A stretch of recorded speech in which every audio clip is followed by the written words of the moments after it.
यदि ऐसा माने कि आत्मा ही सुख दुख का कारण है तो वह तो अपना आप ही है, कोई दूसरा नहीं, क्योंकि आत्मा से भिन्न कुछ और है ही नहीं। यदि दूसरा कुछ प्रतीत होता है तो वह मिथ्या है।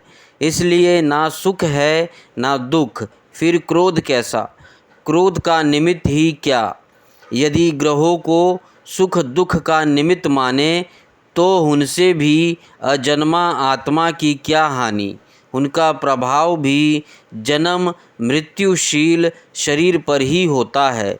ग्रहों की पीड़ा तो उनका प्रभाव ग्रहण करने वाले शरीर को ही होती है और आत्मा उन ग्रहों और शरीरों से सर्वथा परे है। तब भला वह किस पर क्रोध करे? यदि कर्मों को ही सुख दुख का कारण माने तो उनसे आत्मा का क्या प्रयोजन, क्योंकि वे तो एक पदार्थ के जड़ और चेतन उभय रूप होने पर ही हो सकते हैं।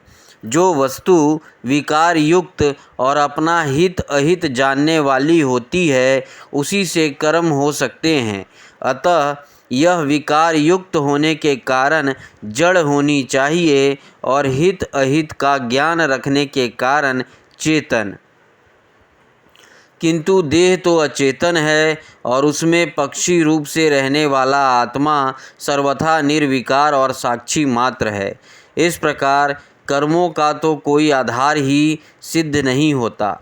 फिर क्रोध किस पर करे? यदि ऐसा माने कि काल ही सुख दुख का कारण है तो आत्मा पर उसका क्या प्रभाव, क्योंकि काल तो आत्मा स्वरूप ही है। जैसे आग आग को नहीं जला सकती और बर्फ़ बर्फ़ को नहीं गला सकता, वैसे ही आत्मा स्वरूप काल अपने आत्मा को ही सुख दुख नहीं पहुंचा सकती। फिर किस पर क्रोध किया जाए? आत्मा शीत उष्ण सुख दुख आदि द्वंद्वों से सर्वथा अतीत है। आत्मा प्रकृति के स्वरूप धर्म कार्य लेश संबंध और गंध से भी रहित है। उसे कभी कहीं किसी के द्वारा किसी भी प्रकार से द्वंद्व का स्पर्श ही नहीं होता। वह तो जन्म मृत्यु के चक्र में भटकने वाला अहंकार ही होता है। जो इस बात को जान लेता है वह फिर से किसी भी भय के निमित्त से भयभीत नहीं होता। बड़े बड़े प्राचीन ऋषि मुनियों ने इस परमात्मा निष्ठा का आश्रय ग्रहण किया है। मैं भी इसी का आश्रय ग्रहण करूँगा और मुक्ति तथा प्रेम के दाता भगवान के चरण कमलों की सेवा के द्वारा ही इसे दुरंत अज्ञान सागर को अनायास ही पार कर लूँगा। भगवान श्री कृष्ण कहते हैं, उद्धव जी, उस ब्राह्मण का धन क्या नष्ट हुआ, उसका सारा कलेश ही दूर हो गया। अब वह संसार से विरक्त हो गया था और संन्यास लेकर पृथ्वी में स्वच्छंद विचर रहा था। यद्यपि दुष्टों ने उसे बहुत सताया, फिर भी वह अपने धर्म में अटल रहा, तनिक भी विचलित ना हुआ। उस समय वह मौनी अवधूत मन ही मन इस प्रकार का गीत गाया करता था, उद्धव जी, इस संसार में मनुष्य को कोई दूसरा सुख या दुख नहीं देता। यह तो उसके चित्त का भ्रम मात्र है। यह सारा संसार और इसके भीतर मित्र उदासीन और शत्रु के भेद अज्ञान कल्पित हैं।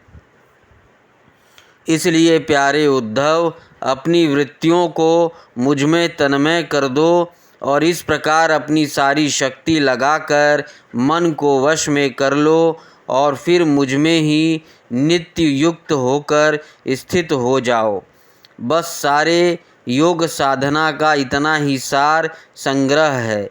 यह भिक्षुकों का गीत क्या है? मूर्तिमान ब्रह्म ज्ञान निष्ठा ही है। जो पुरुष एकाग्र चित्त से इसे सुनता सुनाता और धारण करता है वह कभी सुख दुख आदि द्वंद्वों के वश में नहीं होता।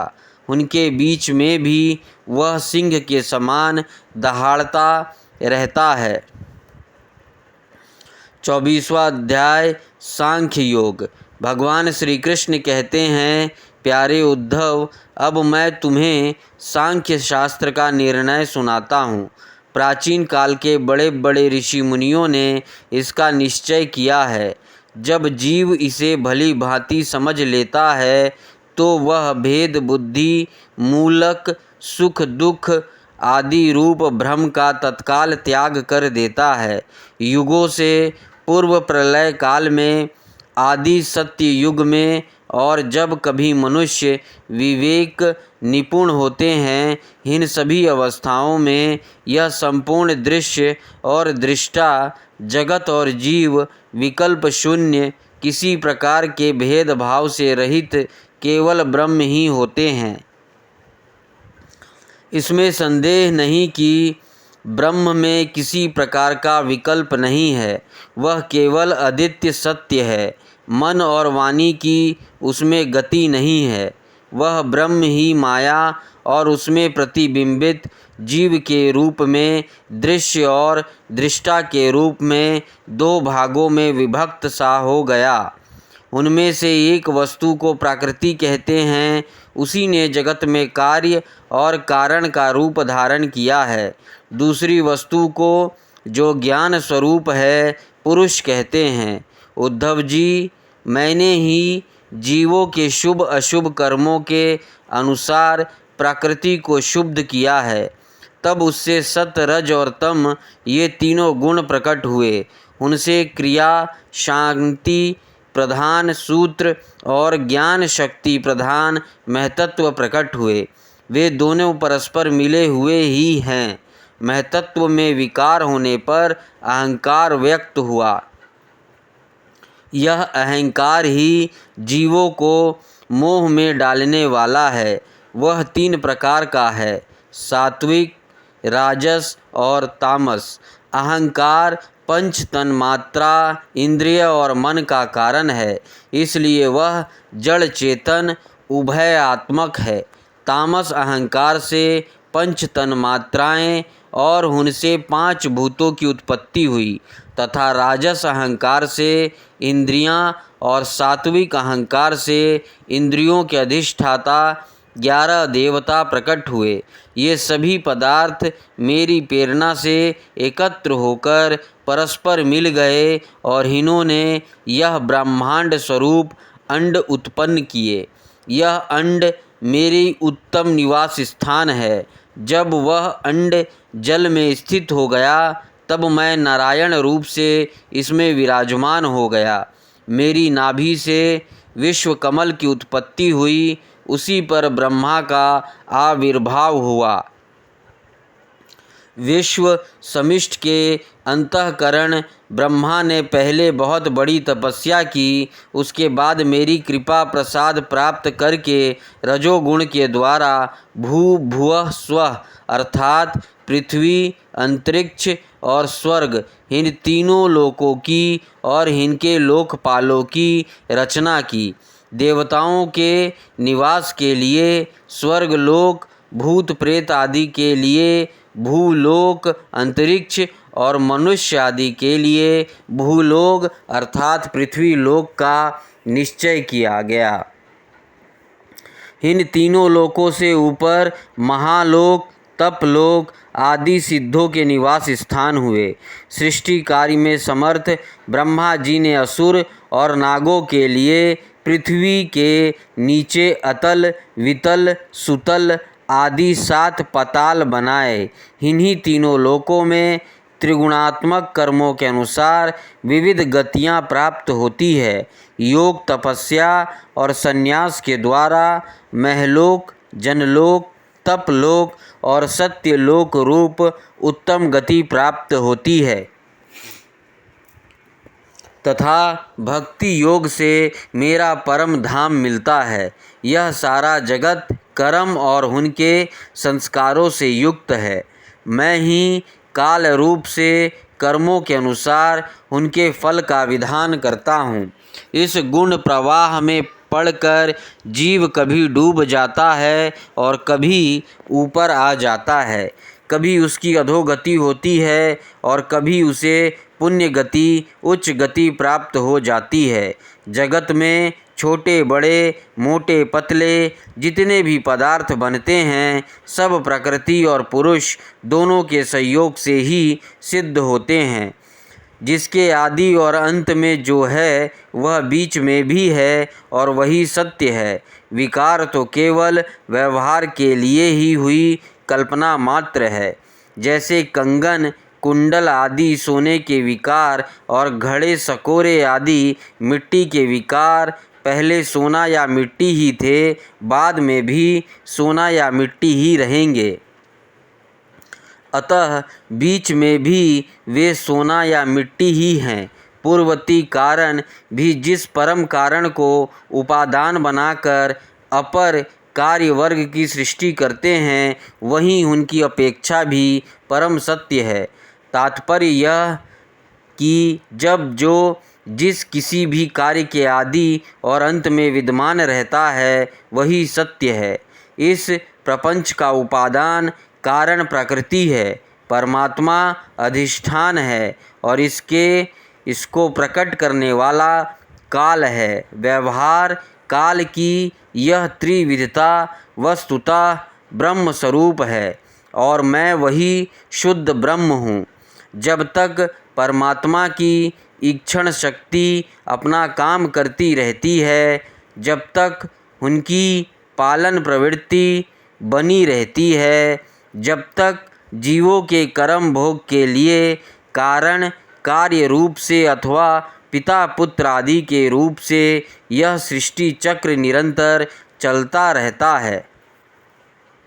यह विराट ही विविध लोकों की सृष्टि, स्थिति और संहार की लीला भूमि है।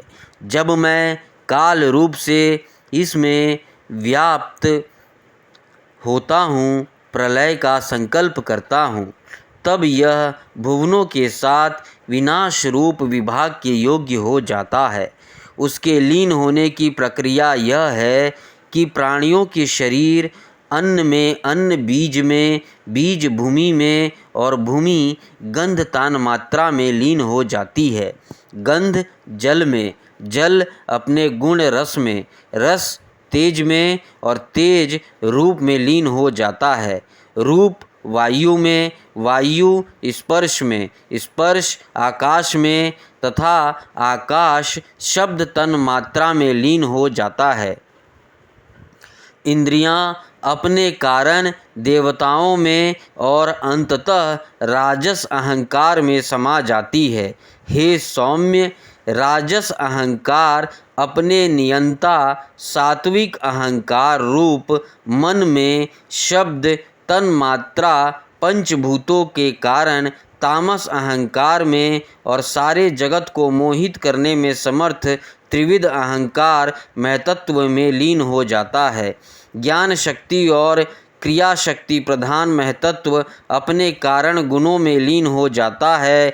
गुण अव्यक्त प्रकृति में और प्रकृति अपने प्रेरक अविनाशी काल में लीन हो जाती है।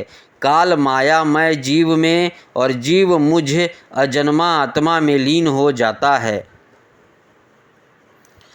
आत्मा किसी में लीन नहीं होती, वह उपाधि रहित अपने स्वरूप में ही स्थित रहता है। वह जगत की सृष्टि और लय का अधिष्ठान एवं अवधि है। उद्धव जी, जो इस प्रकार विवेक दृष्टि से देखता है, उसके चित्त में यह प्रपंच का भ्रम हो ही नहीं सकता। यदि कदाचित उसकी स्फूर्ति हो भी जाए तो वह अधिक काल तक हृदय में ठहर कैसे सकता है?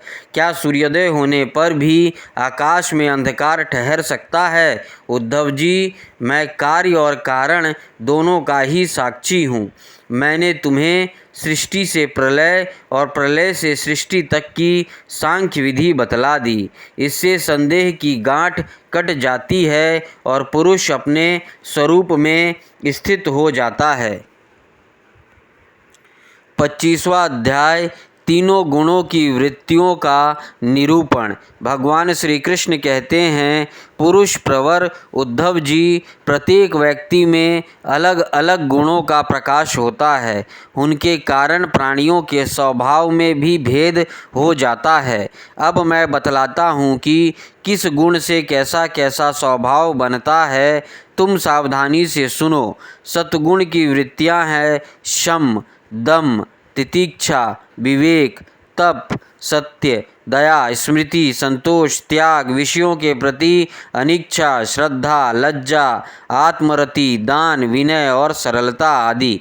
रजोगुण की वृत्तियां हैं इच्छा, प्रयत्न, घमंड, तृष्णा, ऐठ या अकड़, देवताओं से धन आदि की याचना, भेद बुद्धि, विषय भोग, युद्ध आदि के लिए मद जनित उत्साह, अपने यश में प्रेम, हास्य, पराक्रम और हठ पूर्वक उद्योग करना आदि। तमोगुण की वृत्तियां हैं क्रोध, लोभ, मिथ्या भाषण, हिंसा, याचना, पाखंड, श्रम, कलह, शोक, मोह, विषाद, दीनता, निद्रा, आशा, भय और अकर्मण्यता आदि। इस प्रकार कर्म से सतगुण, रजोगुण और तमोगुण की अधिकांश वृत्तियों का पृथक पृथक वर्णन किया गया है। अब उनके मेल से होने वाली वृत्तियों का वर्णन सुनो। उद्धव जी, मैं हूँ और यह मेरा है, इस प्रकार की बुद्धि में तीन गुणों का मिश्रण है। जिन मन, शब्द आदि विषय, इंद्रियों और प्राणों के कारण पूर्वोक्त वृत्तियों का उदय होता है, वे सब के सब सात्विक, राजस और तामस हैं। जब मनुष्य धर्म, अर्थ और काम में संलग्न रहता है, तब उसे सतगुण से श्रद्धा, रजोगुण से रति और तमोगुण से धन की प्राप्ति होती है। यह भी गुणों का मिश्रण ही है। जिस समय मनुष्य साकाम कर्म, गृहस्थ आश्रम और स्वधर्म आचरण में अधिक प्रीति रखता है, उस समय भी उसमें तीन गुणों का मेल ही समझना चाहिए। मानसिक शांति और जितेंद्रियता आदि गुणों से सतगुणी पुरुष की, कामना आदि से रजोगुणी पुरुष की और क्रोध, हिंसा आदि से तमोगुणी पुरुष की पहचान करे।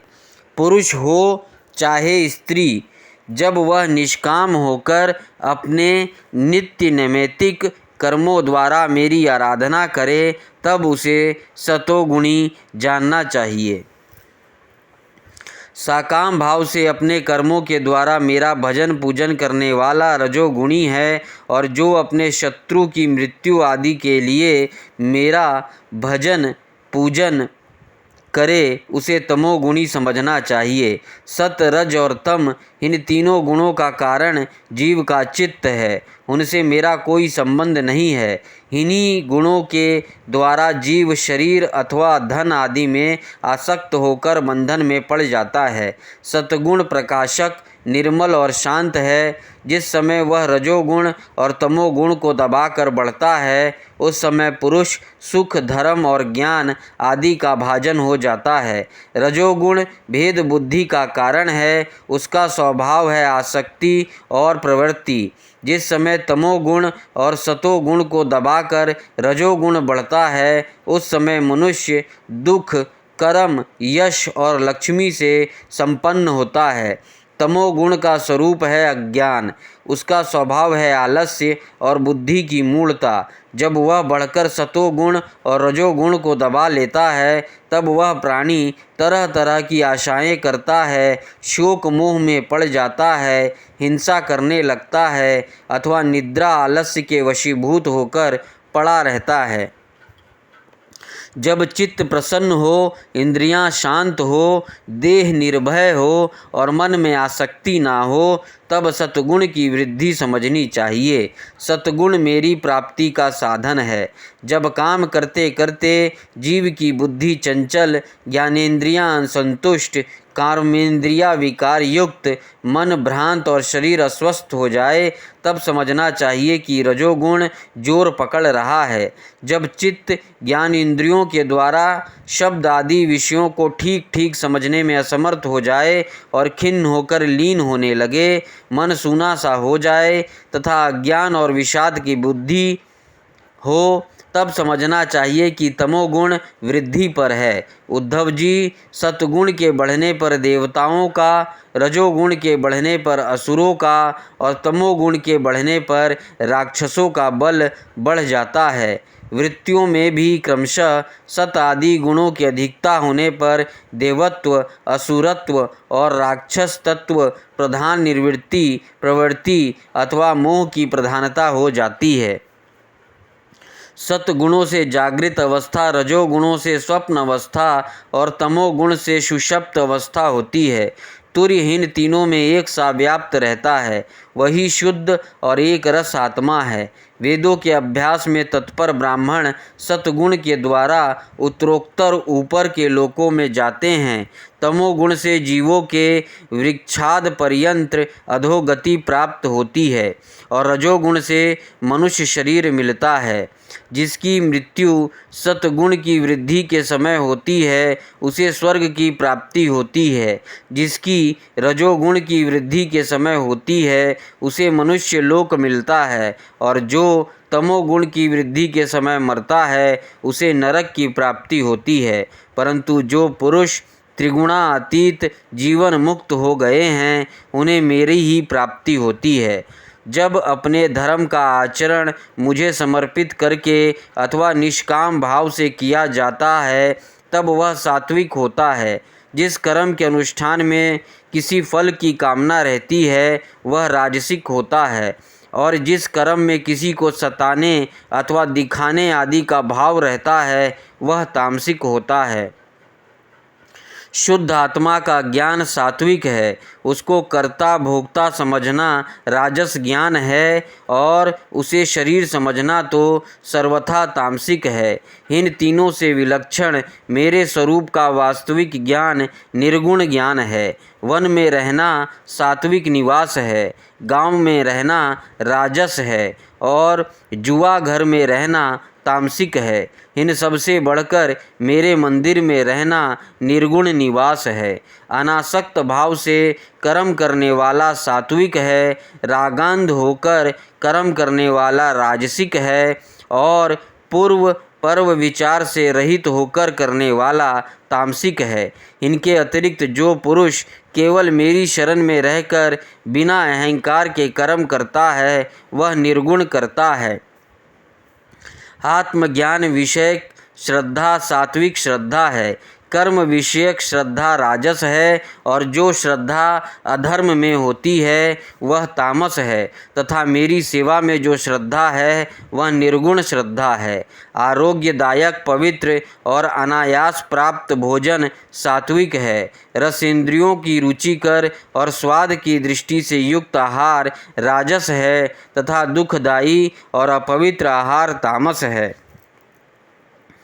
अंतर्मुखता से आत्मचिंतन से प्राप्त होने वाला सुख सात्विक है, बहिर्मुखता से विषयों से प्राप्त होने वाला राजस है तथा अज्ञान और दीनता से प्राप्त होने वाला सुख तामस है। और जो सुख मुझसे मिलता है वह तो गुणातीत और अप्रकृत है। उद्धव जी, द्रव्य देश फल काल ज्ञान कर्म कर्ता श्रद्धा अवस्था देव मनुष्य तीर्थ आदि शरीर और निष्ठा सभी त्रिगुणात्मक है। नर रत्न पुरुष और प्रकृति के आश्रित जितने भी भाव हैं सभी गुणमय हैं, वे चाहे नेत्र आदि इंद्रियों से अनुभव किए हुए हो, शास्त्रों के द्वारा लोकांतरों के संबंध में सुने गए हो अथवा बुद्धि के द्वारा सोचे विचारे गए हो।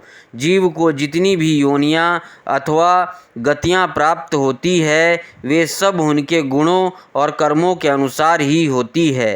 हे सौम्य, सब के सब गुण चित्त से ही संबंध रखते हैं।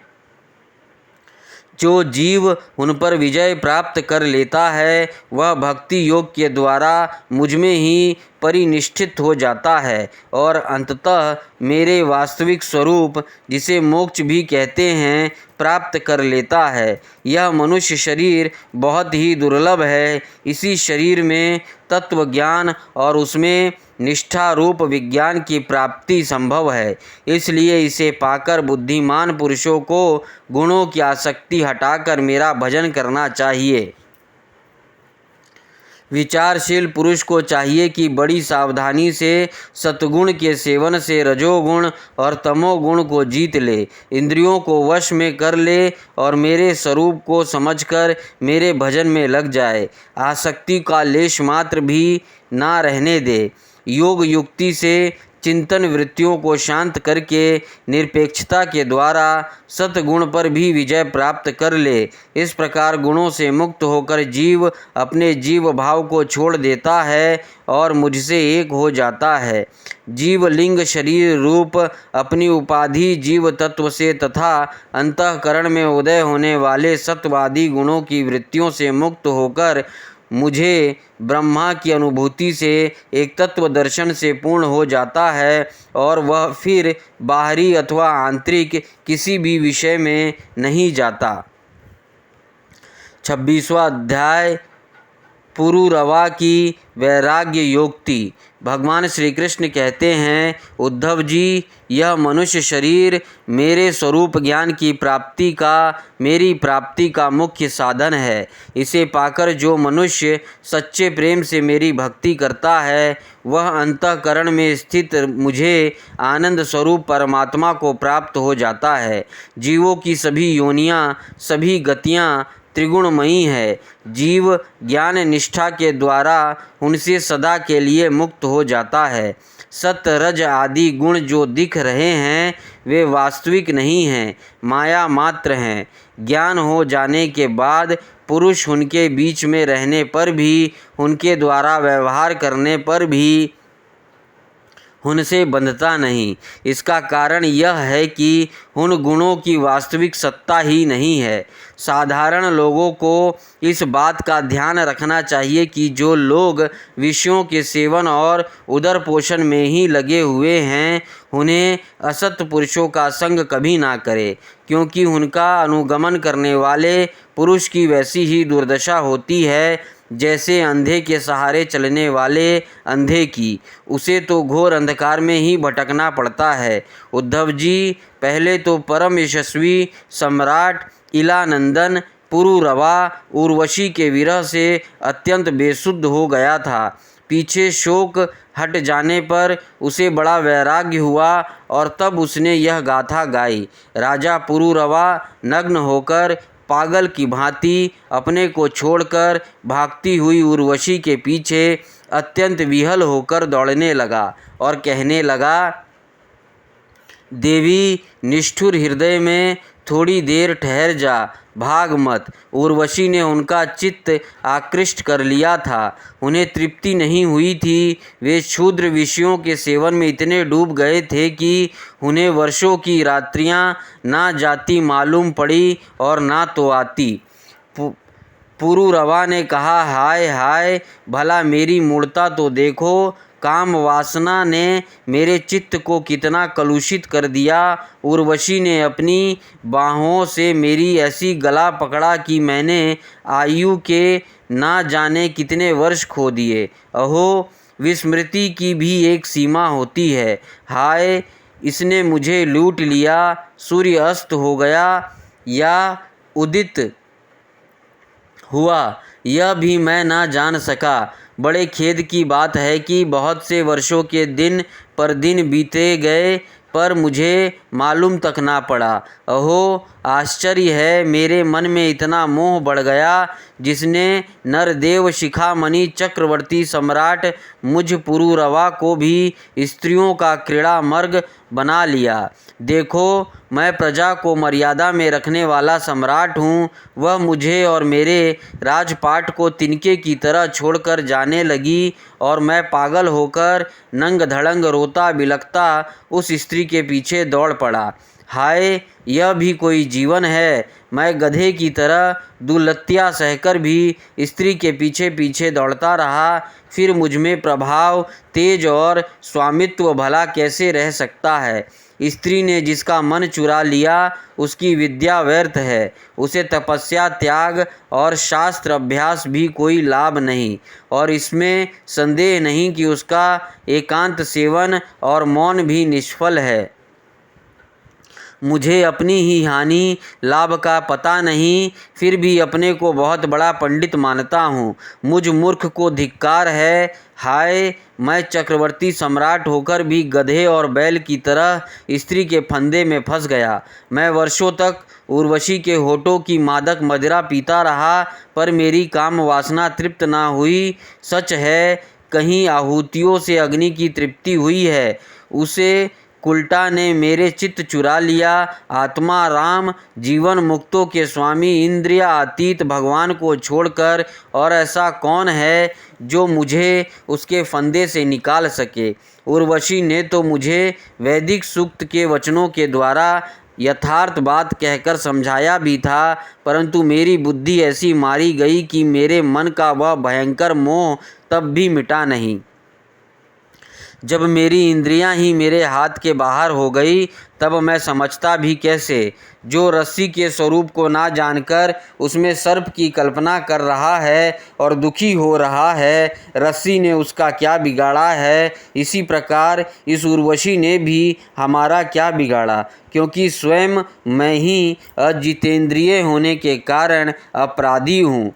कहा तो यह मेला कुचेला दुर्गंध से भरा अपवित्र शरीर, और कहाँ सुकुमारता, पवित्रता, सुगंध आदि पुष्पोचित गुण, परंतु मैंने अज्ञानवश असुंदर में सुंदर का आरोप कर लिया। यह शरीर माता पिता का सर्वस्व है अथवा पत्नी की संपत्ति, यह स्वामी की मोल ली हुई वस्तु है, आग का ईंधन है अथवा कुत्ते और गीधों का भोजन। इसे अपना कहे अथवा सहृदय संबंधियों का, बहुत सोचने विचारने पर भी कोई निश्चय नहीं होता। यह शरीर मल मूत्र से भरा हुआ अत्यंत अपवित्र है। इसका अंत यही है कि पक्षी खाकर विष्ठा कर दे, इसके सड़ जाने पर इसमें कीड़े पड़ जाए अथवा जला देने पर यह राख का ढेर हो जाए। ऐसे शरीर पर लोग लट्टू हो जाते हैं और कहने लगते हैं, अहो, इस स्त्री का मुखड़ा कितना सुंदर है, नाक कितनी सुघड़ है और मंद मंद मुस्कान कितनी मनोहर है।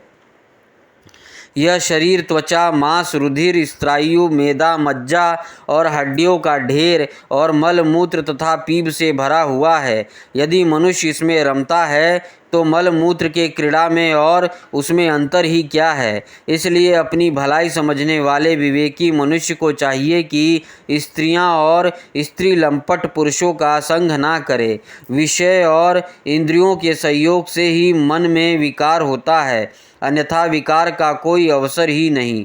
जो वस्तु कभी देखी या सुनी नहीं गई है उसके लिए मन में विकार नहीं होता। जो लोग विषयों के साथ इंद्रियों का संयोग नहीं होने देते, उनका मन अपने आप निश्चल होकर शांत हो जाता है। अतः वाणी, कान और मन अति इंद्रियों से स्त्रियां और स्त्री लंपटों का संग कभी नहीं करना चाहिए। मेरे जैसे लोगों की तो बात ही क्या, बड़े बड़े विद्वानों के लिए भी अपनी इंद्रियां और मन अविश्वसनीय नहीं है। भगवान श्री कृष्ण कहते हैं, उद्धव जी, राजराजेश्वर पुरुरवा के मन में जब इस तरह के उद्गार उठने लगे, तब उसने उर्वशी लोक का परित्याग कर दिया। अब ज्ञानोदय होने के कारण उसका मोह जाता रहा और उसने अपने हृदय में ही आत्मा स्वरूप मेरा साक्षात्कार कर लिया। और वह शांत भाव से स्थित हो गया। इसलिए बुद्धिमान पुरुष को चाहिए कि पुरुरवा की भांति कुसंग छोड़कर सत्पुरुषों का संग करे। संत पुरुष अपने सदुपदेशों से उसके मन की आसक्ति नष्ट कर देंगे। संत पुरुषों का लक्षण यह है कि उन्हें कभी किसी वस्तु की अपेक्षा नहीं होती। उनका चित्त मुझ में लगा रहता है। उनके हृदय में शांति का अगाध समुद्र लहराता रहता है। वे सदा सर्वदा सर्वत्र सब में सब रूप से स्थित भगवान का ही दर्शन करते हैं। उनमें अहंकार का लेश भी नहीं होता। फिर ममता की तो संभावना ही कहाँ है।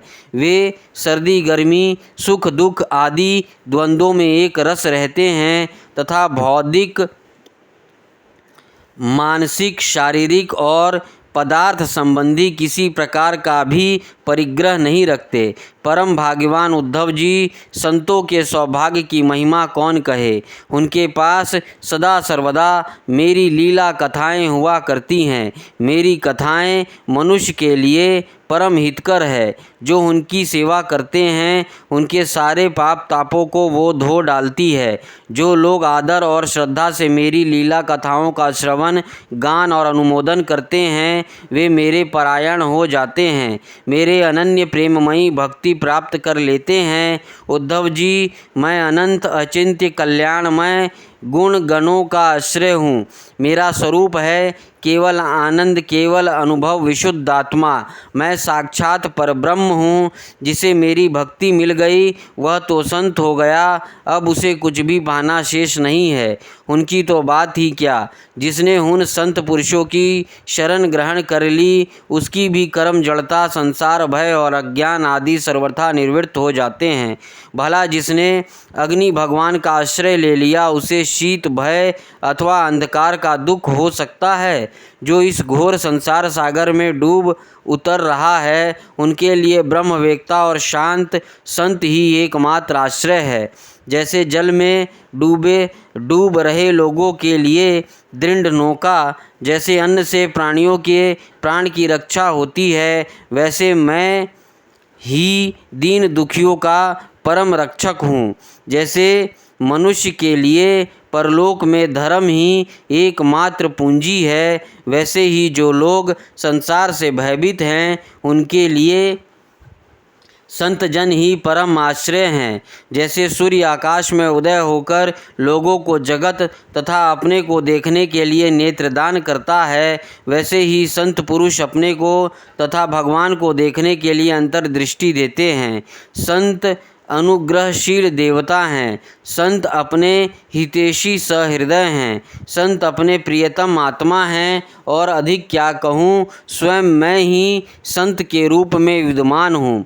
प्रिय उद्धव, आत्म साक्षात्कार होते ही इलानंदन पुरुरवा को उर्वशी के लोक की स्पृह ना रही। उसकी सारी आसक्तियाँ मिट गई और वह आत्मा राम होकर स्वच्छंद रूप से इस पृथ्वी पर विचरण करने लगा।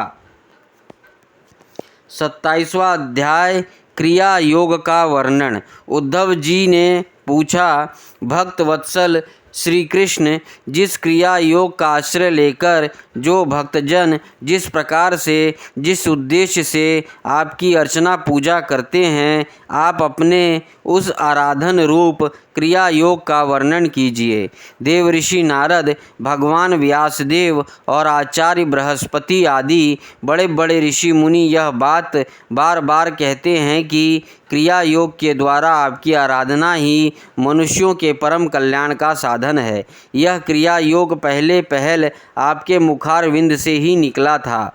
आपसे ही ग्रहण करके इसे ब्रह्मा जी ने अपने पुत्र भृगु आदि महर्षियों को और भगवान शंकर ने अपनी अर्धांगिनी भगवती पार्वती जी को उपदेश किया था। मर्यादा रक्षक प्रभु, यह क्रिया योग ब्राह्मण क्षत्रिय आदि वर्णों और ब्रह्मचारी गृहस्थ आदि आश्रमों के लिए भी परम कल्याणकारी है। मैं तो ऐसा समझता हूँ कि स्त्री शूद्र आदि के लिए भी यही सबसे श्रेष्ठ साधना पद्धति है। कमल नयन श्याम सुंदर, आप शंकर आदि जगदीश्वरों के भी ईश्वर हैं और मैं आपके चरणों का प्रेमी भक्त हूँ। आप कृपा करके मुझे यह कर्म बंधन से मुक्त करने वाली विधि बतलाइए।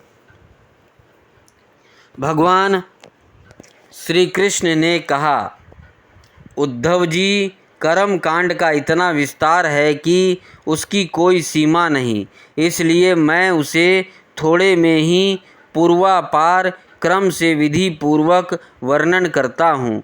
मेरी पूजा की 3 विधियाँ हैं, वैदिक, तांत्रिक और मिश्रित। इन तीनों में से मेरे भक्त को जो भी अपने अनुकूल जान पड़े, उसी विधि से मेरी आराधना करनी चाहिए। पहले अपने अधिकार अनुसार शास्त्रोक्त विधि से समय पर यज्ञोपवीत संस्कार के द्वारा संस्कृत होकर द्विजत्व प्राप्त करे। फिर श्रद्धा और भक्ति के साथ वह किसी प्रकार मेरी पूजा करे। इसकी विधि तुम मुझसे सुनो। भक्ति पूर्वक निष्कपट भाव से अपने पिता एवं गुरु रूप मुझ परमात्मा का पूजा की सामग्रियों के द्वारा मूर्ति में, वेदी में, अग्नि में, सूर्य में, जल में, हृदय में अथवा ब्राह्मण में, चाहे किसी में भी आराधना करे। उपासक को चाहिए कि प्रातःकाल दातून करके पहले शरीर शुद्धि के लिए स्नान करे और फिर वैदिक और तांत्रिक दोनों प्रकार के मंत्रों से मिट्टी और भस्म आदि का लेप करके पुनः स्नान करे। इसके पश्चात वेद उक्त संध्या वंदना आदि नित्य कर्म करना चाहिए। उसके बाद मेरी आराधना का ही सुदृढ़ संकल्प करके वैदिक और तांत्रिक विधियों से कर्म बंधनों से छुड़ाने वाली मेरी पूजा करे। मेरी मूर्ति 8 प्रकार की होती है, पत्थर की, लकड़ी की, धातु की, मिट्टी की और चंदन आदि की। चित्रमयी, बालुकामयी, मनोमयी और मणिमयी। चल और अचल भेद से 2 प्रकार की प्रतिमा ही मुझ भगवान का मंदिर है। उद्धव जी, अचल प्रतिमा के पूजन में प्रतिदिन आवाहन और विसर्जन नहीं करना चाहिए। चल प्रतिमा के संबंध में विकल्प है, चाहे करे और चाहे ना करे, परंतु बालुकामयी प्रतिमा में तो आवाहन और विसर्जन प्रतिदिन करना ही चाहिए। मिट्टी और चंदन की तथा चित्रमयी प्रतिमाओं को स्नान ना कराए, केवल मार्जन कर दे, परंतु और सबको स्नान कराना चाहिए। प्रसिद्ध पदार्थों से प्रतिमा आदि में मेरी पूजा की जाती है, परंतु जो निष्काम भक्त हैं वह अनायास प्राप्त पदार्थों से और भावना मात्र से ही हृदय में मेरी पूजा कर ले। उद्धव जी, स्नान, वस्त्र, आभूषण आदि तो पाषाण अथवा धातु की प्रतिमा के पूजन में ही उपयोगी है। बालू कामयी मूर्ति अथवा मिट्टी की वेदी में पूजा करनी हो तो उसमें मंत्रों के द्वारा अंग और उसके प्रधान देवताओं की यथास्थान पूजा करनी चाहिए तथा अग्नि में पूजा करनी हो तो धृत मिश्रित हवन सामग्रियों से आहुति देनी चाहिए। सूर्य को प्रतीक मानकर की जाने वाली उपासना में मुख्यतः अर्घ्यदान एवं उपस्थान ही प्रिय है और जल में तर्पण आदि से मेरी उपासना करनी चाहिए। जब मुझे कोई भक्त हार्दिक श्रद्धा से जल भी चढ़ाता है तब मैं उसे बड़े प्रेम से स्वीकार करता हूँ। यदि कोई अभक्त मुझे बहुत सी सामग्री निवेदन करे तो भी मैं उससे संतुष्ट नहीं होता। जब मैं भक्ति श्रद्धा पूर्वक समर्पित जल से ही प्रसन्न हो जाता हूँ तब गंध, पुष्प, धूप, दीप और नैवेद्य आदि वस्तुओं के समर्पण से तो कहना ही क्या। उपासक पहले पूजा की सामग्री इकट्ठी कर ले, फिर इस प्रकार कुश बिछाए कि उनके अगले भाग पूर्व की ओर रहे, तदनंतर पूर्व या उत्तर की ओर मुँह करके पवित्रता से उन कुशों के आसन पर बैठ जाए। यदि प्रतिमा अचल हो तो उसके सामने ही बैठनी चाहिए। इसके बाद पूजा कार्य प्रारंभ करे। पहले विधि पूर्वक अंग अन्यास और कर न्यास कर ले। इसके बाद मूर्ति में मंत्र न्यास करे और हाथ से प्रतिमा पर से पूर्व समर्पित सामग्री हटाकर उसे पोंछ दे। इसके बाद जल से भरे हुए कलश और प्रोक्षण पात्र आदि की पूजा गंध पुष्प आदि से करे। प्रोक्षण पात्र के जल से पूजा सामग्री और अपने शरीर का प्रोक्षण कर ले। तदनंतर पाद अर्घ्य और आचमन के लिए 3 पात्रों में कलशों में जल भरकर रख ले और उनमें पूजा पद्धति के अनुसार सामग्री डाले। इसके बाद पूजा करने वाले को चाहिए कि 3 पात्रों को क्रमशः हृदय मंत्र, शिरो मंत्र और शिखा मंत्र से अभिमंत्रित करके अंत में गायत्री मंत्र से तीनों को अभिमंत्रित करे। इसके बाद प्राणायाम के द्वारा प्राणवायु और भावनाओं द्वारा शरीरस्थ अग्नि के शुद्ध हो जाने पर हृदय कमल में परम सूक्ष्म और श्रेष्ठ दीप शिखा के समान मेरी जीव कला का ध्यान करे। बड़े बड़े सिद्ध ऋषि मुनि ओमकार के आकार, उकार, मकार, बिंदु और नाद इन 5 कलाओं के अंत में उसी जीव कला का ध्यान करते हैं। वह जीव कला आत्मस्वरूपिणी है। जब उसके तेजस सारे अंतःकरण और शरीर भर जाए तब मानसिक उपचारों से मन ही मन उसकी पूजा करनी चाहिए। तदनंतर तन्मय होकर मेरा आवाहन करे और प्रतिमा आदि में स्थापना करे। फिर मंत्रों के द्वारा अंग अन्यास करके उसमें मेरी पूजा करे। उद्धव जी, मेरे आसन में धर्म आदि गुणों और विमला आदि शक्तियों की भावना करे। अर्थात आसन के चारों कोनों में धर्म, ज्ञान, वैराग्य और ऐश्वर्य रूप 4 पाए हैं। अधर्म, अज्ञान, अवैराग्य और अनिश्चय ये चारों दिशाओं में डंडे हैं। सत, रज, तम रूप 3 पटारियों की बनी हुई पीठ है। उस पर विमला, उत्कर्षणी, ज्ञाना, क्रिया, योगा, प्रही, सत्या, ईशाना और अनुग्रहा ये 9 शक्तियाँ विराजमान है। उस आसन पर एक अष्टदल कमल है। उसकी कर्णिका अत्यंत प्रकाशमान है और पीली पीली केसरों की छटा निराली है। आसन के संबंध में ऐसी भावना करके पाद, आचमन्य और अर्घ्य आदि उपचार प्रस्तुत करे। तदनंतर भोग और मोक्ष की सिद्धि के लिए वैदिक और तांत्रिक विधि से मेरी पूजा करे। सुदर्शन चक्र, 5 जन्य शंख, कौमाद की गदा, खड़ग, बाण, धनुष, हल, मुसल इन 8 आयुधों की पूजा 8 दिशाओं में करे और कौस्तुभ मणि, वैजयंती माला तथा श्री वत्स चिन्ह की वक्ष स्थल पर यथास्थान पूजा करे। नंद, सुनंद, प्रचंड, चंड, महाबल, बल, कुमुद और कुमुदेक्षण इन 8 पार्षदों की 8 दिशाओं में गरुड़ की सामने दुर्गा, विनायक, व्यास और विश्वक्सेन की चारों कोनों में स्थापना करके पूजन करे। बाईं ओर गुरु की और यथा कर्म पूर्व आदि दिशाओं में इंद्र आदि 8 लोकपालों की स्थापना करके प्रोक्षण, अर्घ्य, दान आदि क्रम से उनकी पूजा करनी चाहिए।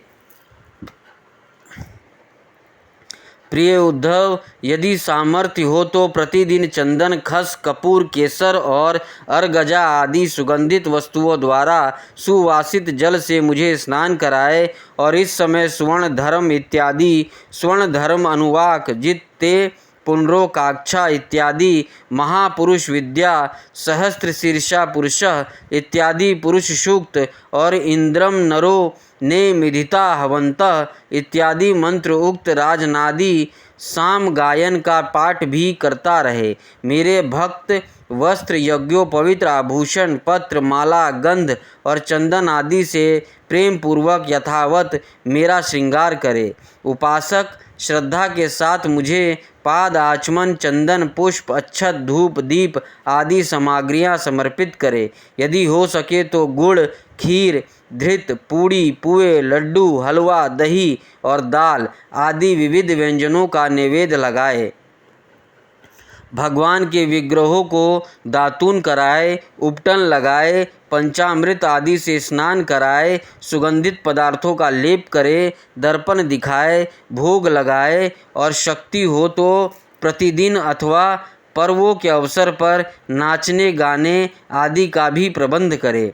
उद्धव जी तदनंतर पूजा के बाद शास्त्रोक्त विधि से बने हुए कुंड में अग्नि की स्थापना करे। वह कुंड मेखला गर्त और वेदी से शोभामान हो। उसमें हाथ की हवा से अग्नि प्रज्वलित करके उसका परिसमूहन करे, अर्थात उसे एकत्र कर दे। वेदी की चारों ओर कुशकंडिका करके, अर्थात चारों ओर 20-20 कुश बिछाकर मंत्र पढ़ता हुआ उन पर जल छिड़के। इसके बाद विधि पूर्वक समिधाओं का आधन रूप अनुवाधन कर्म करके अग्नि के उत्तर भाग में होमो उपयोगी सामग्री रखे और प्रोक्षण पात्र के जल से प्रोक्षण करे। तदनंतर अग्नि में मेरा इस प्रकार ध्यान करे, मेरी मूर्ति तपाए हुए सोने के समान दम दम दमक रही है, रोम रोम से शांति की वर्षा हो रही है। लंबी और विशाल 4 भुजाएं शोभामान हैं, उनमें शंख चक्र गदा पद्म विराजमान हैं। कमल की केसर के समान पीला पीला वस्त्र फहरा रहा है। सिर पर मुकुट, कलाइयों में कंगन, कमर में करघनी और बाहों में बाजूमद झिलमिला रहे हैं। वक्ष स्थल पर श्रीवत्स का चिन्ह है। गले में कौस्तुभ मणि जगमगा रही है। घुटनों तक वनमाला लटक रही है। अग्नि में मेरी इस मूर्ति का ध्यान करके पूजा करनी चाहिए। इसके बाद सूखी समाधियों को धृत में डुबोकर आहुति दे और आज्य भाग और आधर नामक 2-2 आहुतियों से और भी हवन करे। तदनंतर घी से भिगोकर अन्य हवन सामग्रियों से आहुति दे। इसके बाद अपने इष्ट मंत्र से अथवा ओम नमो नारायणाय इस अष्टाक्षर मंत्र से तथा पुरुष सूक्त के 16 मंत्रों से हवन करे। बुद्धिमान पुरुष को चाहिए कि धर्म आदि देवताओं के लिए भी विधि पूर्वक मंत्रों से हवन करे और स्विष्टकृत आहुति भी दे। इस प्रकार अग्नि में अंतर्यामी रूप से स्थित भगवान की पूजा करके उन्हें नमस्कार करे और नंद सुनंद आदि पार्षदों को 8 दिशाओं में हवन कर्मांड बलि दे। तदनंतर प्रतिमा के सम्मुख बैठकर परब्रह्म स्वरूप भगवान नारायण का स्मरण करे और भगवत स्वरूप मूल मंत्र ओम नमो नारायणाय का जप करे। इसके बाद भगवान को आचमन कराए और उनका प्रसाद विश्वेश्वन निवेदन करे। इसके पश्चात अपने इष्ट देव की सेवा में सुगंधित तांबूल आदि मुखवास उपस्थित करे तथा पुष्पांजलि समर्पित करे। मेरी लीलाओं को गाए, उनका वर्णन करे और मेरी ही लीलाओं का अभिनय करे। यह सब करते समय प्रेम उन्मत्त होकर नाचने लगे। मेरी लीला कथा स्वयं सुने और दूसरे को सुनाए। कुछ समय तक संसार और उसके रगड़ों झगड़ों को भूलकर मुझमें ही तन्मय हो जाए। प्राचीन ऋषियों के द्वारा अथवा प्राकृत भक्तों के द्वारा बनाए हुए छोटे बड़े स्तव और स्तोत्रों से मेरी स्तुति करके प्रार्थना करे, भगवान आप मुझ पर प्रसन्न हो, मुझे अपने कृपा प्रसाद से सराबोर कर दे। तदनंतर दंडवत प्रणाम करे, अपना सिर मेरे चरणों पर रख दे और अपने दोनों हाथों से दाएं से दाहिना और बाएं से बायां चरण पकड़कर कहे, भगवान इस संसार सागर में मैं डूब रहा हूँ। मृत्यु रूप मगर मेरा पीछा कर रही है। मैं डर कर आपकी शरण में आया हूँ। प्रभु आप मेरी रक्षा कीजिए। इस प्रकार स्तुति करके मुझे समर्पित की हुई माला आदर के साथ अपने सिर पर रखे और उसे मेरा दिया हुआ प्रसाद समझे। यदि विसर्जन करना हो तो ऐसी भावना करनी चाहिए कि प्रतिमा से एक दिव्य ज्योति निकली है और वह मेरे हृदय स्थित ज्योति में लीन हो गई है। बस यही विसर्जन है। उद्धव जी, प्रतिमा आदि में जब जहाँ श्रद्धा हो तब तहाँ मेरी पूजा करनी चाहिए, क्योंकि मैं सर्वात्मा हूँ और समस्त प्राणियों में तथा अपने हृदय में भी स्थित हूँ। उद्धव जी, जो मनुष्य इस प्रकार वैदिक तांत्रिक क्रिया योग के द्वारा मेरी पूजा करता है वह इस लोक और परलोक में मुझसे अभीष्ट सिद्धि प्राप्त करता है। यदि शक्ति हो तो उपासक सुंदर और सुदृढ़ मंदिर बनाए और उसमें मेरी प्रतिमा स्थापित करे। सुंदर सुंदर फूलों के बगीचे लगवा दे। नित्य की पूजा, पर्व की यात्रा और बड़े बड़े उत्सवों की व्यवस्था कर दे। जो मनुष्य पूर्व के उत्साह और प्रतिदिन की पूजा लगातार चलने के लिए खेत, बाजार, नगर अथवा गांव मेरे नाम पर समर्पित कर देते हैं, उन्हें मेरे समान ऐश्वर्य की प्राप्ति होती है। मेरी मूर्ति की प्रतिष्ठा करने से पृथ्वी का एक छत्र राज्य, मंदिर निर्माण से त्रिलोकी का राज्य, पूजा आदि की व्यवस्था करने से ब्रह्मलोक और तीनों के द्वारा मेरी समानता प्राप्त होती है। जो निष्काम भाव से मेरी पूजा करता है उसे मेरा भक्ति योग प्राप्त हो जाता है और उस निरपेक्ष भक्ति योग के द्वारा वह स्वयं मुझे प्राप्त कर लेता है। जो अपनी दी हुई या दूसरों की दी हुई देवता और ब्राह्मण की जीविका हरण कर लेता है वह करोड़ों वर्षों तक विष्ठा का कीड़ा होता है। जो लोग ऐसे कामों में सहायता, प्रेरणा अथवा अनुमोदन करते हैं वे भी मरने के बाद प्राप्त करने वाले के समान ही फल के भागीदार होते हैं। यदि उनका हाथ अधिक रहा तो फल भी उन्हें अधिक ही मिलता है। 28वां अध्याय परमार्थ निरूपण। भगवान श्री कृष्ण कहते हैं, उद्धव जी, यद्यपि व्यवहार में पुरुष और प्रकृति, दृष्टा और दृश्य के भेद से दो प्रकार का जगत जान पड़ता है, तथापि परमार्थ दृष्टि से देखने पर यह सब एक अधिष्ठान स्वरूप ही है। इसलिए किसी के शांत, घोर और मूढ़ स्वभाव तथा उनके अनुसार कर्मों की ना स्तुति करनी चाहिए और ना निंदा। सर्वदा अद्वैत दृष्टि रखनी चाहिए। जो पुरुष दूसरों के स्वभाव और उनके कर्मों की प्रशंसा अथवा निंदा करते हैं वे शीघ्र ही अपने यथार्थ परमार्थ साधन से च्युत हो जाते हैं, क्योंकि साधन तो द्वैत के अभिनिवेश का, उसके प्रति सत्य बुद्धि का निषेध करता है और प्रशंसा तथा निंदा उसकी सत्यता के भ्रम को और भी दृढ़ करती है। उद्धव जी, सभी इंद्रियां राजस अहंकार के कार्य हैं। जब वे निंद्रित हो जाती हैं तब शरीर का अभिमानी जीव चेतना शून्य हो जाता है, अर्थात उसे बाहरी शरीर की स्मृति नहीं रहती।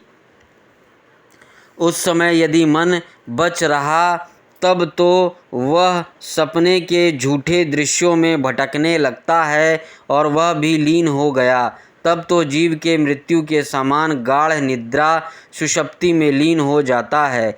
वैसे ही जब जीव अपने अद्वितीय आत्मस्वरूप को भूलकर नाना वस्तुओं का दर्शन करने लगता है तब वह स्वप्न के समान झूठे दृश्यों में फंस जाता है अथवा मृत्यु के समान अज्ञान में लीन हो जाता है। उद्धव जी, जब द्वैत नाम की कोई वस्तु ही नहीं तब उसमें अमुक वस्तु भली ही और अमुक बुरी अथवा इतनी भली और इतनी बुरी है यह प्रश्न ही नहीं उठ सकता। विश्व की सभी वस्तुएं वाणी से कही जा सकती है अथवा मन से सोची जा सकती है, इसलिए दृश्य और अनित्य होने का कारण उनका मिथ्या तत्व तो स्पष्ट ही है। परछाएं, प्रतिध्वनि और सीपी आदि में चांदी आदि के आभास यद्यपि है तो सर्वथा मिथ्या, परंतु उनके द्वारा मनुष्य के हृदय में भय, कंप आदि का संचार हो जाता है।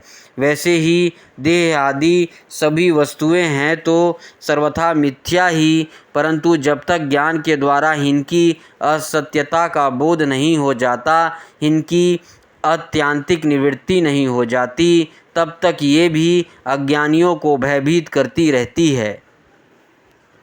उद्धव जी, जो कुछ प्रत्यक्ष या परोक्ष वस्तु है वह आत्मा ही है, वही सर्वशक्तिमान भी है। जो कुछ विश्व सृष्टि प्रतीत हो रही है इसका वह निमित्त कारण तो है ही, उपादान कारण भी है, अर्थात वही विश्व बनता है और वही बनाता भी है, वही रक्षक है और रक्षित भी वही, और सर्वात्मा भगवान ही इसका संहार करते हैं और जिसका संहार होता है वह भी वे ही हैं। अवश्य ही व्यवहार दृष्टि से देखने पर आत्मा इस विश्व से भिन्न है, परंतु आत्मदृष्टि से उसके अतिरिक्त और कोई वस्तु ही नहीं है। उसके अतिरिक्त जो कुछ प्रतीत हो रहा है उसका किसी भी प्रकार निर्वेचन नहीं किया जा सकता और अनिर्वाचनीय तो केवल आत्मा स्वरूप ही है। इसलिए आत्मा में सृष्टि, स्थिति, संहार अथवा अध्यात्म, आदि, देव और अधिभूत ये तीन प्रकार की प्रतीतियां सर्वदा निर्मूल ही है, ना होने पर भी यूं ही प्रतीत हो रही है। यह सत, रज और तम के कारण प्रतीत होने वाली दृष्टा दर्शन दृश्य आदि की त्रिविधता माया का खेल है। उद्धव जी, तुमसे मैंने ज्ञान और विज्ञान की उत्तम स्थिति का वर्णन किया है। जो पुरुष मेरे हीन वचनों का रहस्य जान लेता है वह ना तो किसी की प्रशंसा करता है और ना निंदा।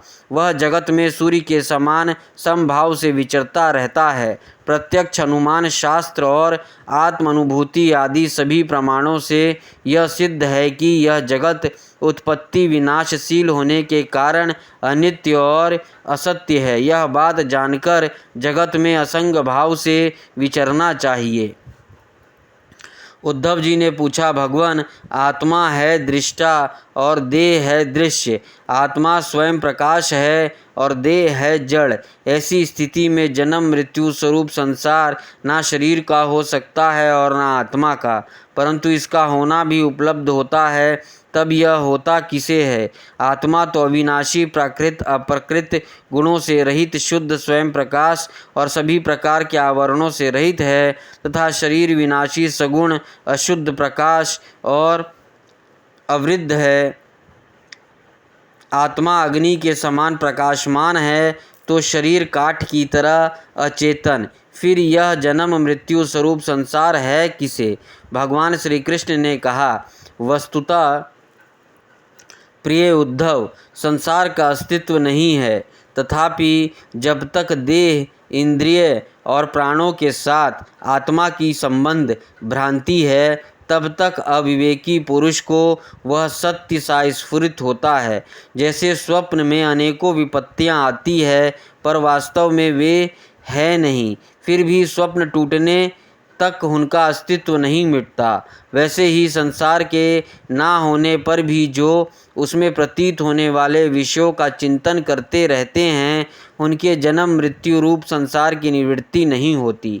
जब मनुष्य स्वप्न देखता रहता है तब नींद टूटने के पहले उसे बड़ी विपत्तियों का सामना करना पड़ता है, परंतु जब उसकी नींद टूट जाती है वह जग पड़ता है तब ना तो स्वप्न की विपत्तियां रहती है और ना उनके कारण होने वाले मोह आदि विकार। उद्धव जी, अहंकार ही शोक, हर्ष, भय, क्रोध, लोभ, मोह, स्पृहा और जन्म मृत्यु का शिकार बनता है। आत्मा से तो इनका कोई संबंध ही नहीं है। उद्धव जी, देह, इंद्रिय, प्राण और मन में स्थित आत्मा ही जब उनका अभिमान कर बैठता है, उन्हें अपना स्वरूप मान लेता है, तब उसका नाम जीव हो जाता है। उस सूक्ष्म, अति सूक्ष्म आत्मा की मूर्ति है गुण और कर्मों का बना हुआ लिंग शरीर। उसे ही कहीं सूत्रात्मा कहा जाता है और कहीं महतत्व। उसके और भी बहुत से नाम हैं। वही काल रूप परमेश्वर के अधीन होकर जन्म मृत्यु रूप संसार के इधर उधर भटकता रहता है। वास्तव में मन, वाणी, प्राण और शरीर अहंकार के ही कार्य हैं। यह तो निर्मूल, परंतु देवता, मनुष्य आदि अनेक रूप में इसकी प्रतीति होती है। मननशील पुरुष उपासना की शान पर चढ़ाकर ज्ञान की तलवार को अत्यंत तीखी बना लेता है और उसके द्वारा देह अभिमान को, अहंकार का मूल छेद करके पृथ्वी में निर्द्वंद होकर विचरता है। फिर उसमें किसी प्रकार की आशा तृष्णा नहीं रहती। आत्मा और अनात्मा के स्वरूप को पृथक पृथक भली भांति समझ लेना ही ज्ञान है, क्योंकि विवेक होते ही द्वैत का अस्तित्व मिट जाता है। उसका साधन है तपस्या के द्वारा हृदय को शुद्ध करके वेद आदि शास्त्रों का श्रवण करना। इनके अतिरिक्त श्रवण अनुकूल युक्तियाँ, महापुरुषों के उपदेश और इन दोनों से अविरुद्ध स्वानुभूति भी प्रमाण है। सबका सार यही निकलता है कि इस संसार के आदि में जो था तथा अंत में जो रहेगा, जो इसका मूल कारण और प्रकाशक है, वही अद्वितीय उपाधि शून्य परमात्मा बीच में भी है। उसके अतिरिक्त और कोई वस्तु नहीं है। उद्धव जी, सोने से कंगन, कुंडल आदि बहुत से आभूषण बनते हैं, परंतु जब वे गहने नहीं बने थे तब भी सोना था और जब नहीं रहेंगे तब भी सोना रहेगा। इसलिए जब बीच में उसके कंगन, कुंडल आदि अनेकों नाम रखकर व्यवहार करते हैं, तब भी वह सोना ही है। ठीक वैसे ही जगत का आदि, अंत और मध्य मैं ही हूँ। वास्तव में मैं ही सत्य तत्व हूँ। भाई उद्धव, मन की 3 अवस्थाएं होती है, जागृत, स्वप्न और सुषुप्त। इन अवस्थाओं के कारण 3 ही गुण हैं, सत, रज और तम। और जगत के 3 भेद हैं, अध्यात्म, इंद्रियां, अधिभूत अर्थात पृथ्वी आदि, और अधिदेव अर्थात कर्ता। ये सभी त्रिविधताएं जिसकी सत्ता से सत्य के समान प्रतीत होती है, और समाधि आदि में यह त्रिविधता ना रहने पर भी जिसकी सत्ता बनी रहती है, वह तुर्य तत्व इन तीनों से परे और इनमें अनुगत चौथा ब्रह्म तत्व ही सत्य है, जो उत्पत्ति से पहले नहीं था और प्रलय के पश्चात भी नहीं रहेगा। ऐसा समझना चाहिए कि बीच में भी वह है नहीं, केवल कल्पना मात्र, नाम मात्र ही है। यह निश्चय सत्य है कि जो पदार्थ जिससे बनता है और जिसके द्वारा प्रकाशित होता है, वही उसका वास्तविक स्वरूप है, वही उसको परमार्थ सत्ता है। यह मेरा दृढ़ निश्चय है। यह जो विकारमयी राजस सृष्टि है, यह ना होने पर भी दिख रही है, यह स्वयं प्रकाश ब्रह्म ही है। इसलिए इंद्रिय, विषय, मन और पंचभूत आदि जितने चित्र विचित्र नाम रूप हैं, उनके रूप में ब्रह्म ही प्रतीत हो रहा है। ब्रह्म विचार के साधन हैं श्रवण, मनन, निध्याध्यासन और स्वानुभूति, उनमें सहायक है। आत्मज्ञानी गुरुदेव इनके द्वारा विचार करके स्पष्ट रूप से देह आदि अनात्म पदार्थों का निषेध कर देना चाहिए। इस प्रकार निषेध के द्वारा आत्म विषय के संदेहों को छिन्न भिन्न करके अपने आनंद स्वरूप आत्मा में ही मग्न हो जाए और सब प्रकार की विषय वासनाओं से रहित हो जाए।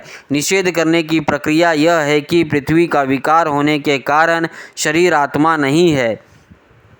इंद्र उनके अधिष्ठात्र देवता, प्राण, वायु, जल, अग्नि एवं मन भी आत्मा नहीं है, क्योंकि इनका धारण पोषण शरीर के समान ही अन्न के द्वारा होता है। बुद्धि, चित्त, अहंकार, आकाश, पृथ्वी, शब्द आदि विषय और गुणों की सामान्य अवस्था प्रकृति भी आत्मा नहीं है, क्योंकि ये सब के सब दृश्य व जड़ हैं। उद्धव जी, जिसे मेरे स्वरूप का भली भांति ज्ञान हो गया है, उसकी वृत्तियाँ और इंद्रियाँ यदि समाहित रहती हैं तो उसे उनसे लाभ क्या, और यदि वे विक्षिप्त रहती हैं तो उनसे हानि भी क्या, क्योंकि अंतःकरण और बाह्यकरण सभी गुणमय है और आत्मा से इनका कोई संबंध नहीं है। भला आकाश में बादलों के छा जाने अथवा तितर बितर हो जाने से सूर्य का क्या बनता बिगड़ता है।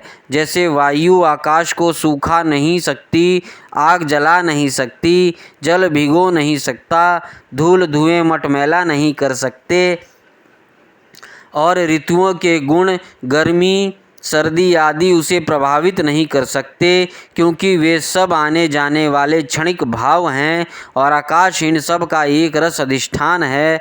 वैसे ही सतगुण, रजोगुण और तमोगुण की वृत्तियां तथा कर्म अविनाशी आत्मा का स्पर्श नहीं कर पाते। वह तो इनसे सर्वथा परे हैं। इनके द्वारा तो केवल वही संसार में भटकता है जो इनमें अहंकार कर बैठता है। उद्धव जी, ऐसा होने पर भी तब तक हीन माया निर्मित गुणों और उनके कार्यों का संग सर्वथा त्याग देना चाहिए, जब तक मेरे सुदृढ़ भक्ति योग के द्वारा मन का रजोगुण रूप मल एकदम निकल ना जाए। उद्धव जी, जैसे भली भांति चिकित्सा ना करने पर रोग का समूल नाश नहीं होता, वह बार बार उभर कर मनुष्य को सताया करता है, वैसे ही जिस मन की वासनाएं और कर्मों के संस्कार मिट नहीं गए हैं, वह स्त्री, पुत्र आदि में आसक्त है। वह बार बार अधूरे योगी को भेदता रहता है और उसे कई बार योग भ्रष्ट भी कर देता है। देवताओं के द्वारा प्रेरित, शिष्य, पुत्र आदि के द्वारा किए हुए विघ्नों से यदि कदाचित अधूरा योगी मार्ग अच्युत हो जाए तो भी वह अपनी पूर्व अभ्यास के कारण पुनः योग अभ्यास से में लग जाता है और कर्म आदि में उसकी प्रवृत्ति नहीं होती। उद्धव जी, जीव संस्कार आदि से प्रेरित होकर जन्म से लेकर मृत्यु पर्यंत कर्म में ही लगा रहता है और उनमें इष्ट अनिष्ट बुद्धि करके हर्ष विषाद आदि विकारों को प्राप्त होता रहता है। परंतु जो तत्व का साक्षात्कार कर लेता है वह प्रकृति में स्थित रहने पर भी, संस्कार अनुसार कर्म होते रहने पर भी उनमें इष्ट अनिष्ट बुद्धिकरण हर्ष विषाद आदि विकारों से युक्त नहीं होता, क्योंकि वे आनंद स्वरूप आत्मा के साक्षात्कार से उसकी संसार संबंधी सभी आशा तृष्णाएं पहले ही नष्ट हो चुकी होती है। जो अपने स्वरूप में स्थित हो गया है उसे इस बात का भी पता नहीं रहता कि शरीर खड़ा है या बैठा, चल रहा है या सो रहा है, मल मूत्र त्याग रहा है, भोजन कर रहा है अथवा कोई स्वाभाविक कर्म कर रहा है, क्योंकि उसकी वृत्ति तो आत्मा स्वरूप में स्थित ब्रह्माकार रहती है। यदि ज्ञानी पुरुष की दृष्टि में इंद्रियों के विविध बाहरी विषय जो कि असत्य हैं आते भी हैं तो वह उन्हें अपने आत्मा से भिन्न नहीं मानता, क्योंकि वे युक्तियाँ, प्रमाणों और स्वयं अनुभूति से सिद्ध नहीं होते। जैसे नींद टूट जाने पर स्वप्न में देखे हुए और जागने पर तिरोहित हुए पदार्थों को कोई सत्य नहीं मानता, वैसे ही ज्ञानी पुरुष भी अपने से भिन्न प्रत्ययमान पदार्थों को सत्य नहीं मानते। उद्धव जी, इसका यही अर्थ नहीं